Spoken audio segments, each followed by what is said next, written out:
Palaluan po. From Rolling 17 Rosario. So ano yung motor natin kuya?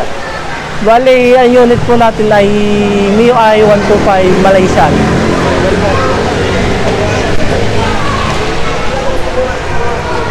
ba yung mga dala natin? Bali, simple lang po. Naka-Adeline po tayo na brake master. Same po ng 4-fat caliper natin na Adeline rin po. Pati switch na hose. Tapos naka-Galfer disc po. All-in stub. Tsaka Pro Taper po na switch. Sa 5 naman po, naka NLK po tayo. And then Racing Boy rear shock po.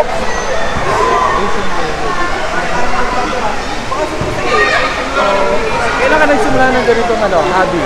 At saka bakit ito yung naging hobby mo? Ito po ay siguro po mga 3 months ago lang po ito binuo. Bali, yung unit po natin na dala po natin, actually hindi naman po ito sa akin. Kumbaga, ako lang po yung humahawak ng unit nila. Yun lang po. Anong habilin mo, advice mo sa mga nagmumotor? Sa mga hobby sa motor? Bali,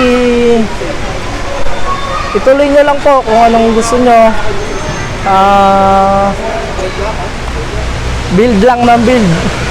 Nakasali ka na ba kuya sa mga motor show? Opo. Actually, kahapon po, galing po siyang motor show kagabi. Sa Barangay Abong, San Juan, Batangas po. Kamusta? Okay naman po. Naka-4 na trophy po tayo. Bonus na rin po yung naka-overall champion po tayo ng Malaysian. Thank you din po.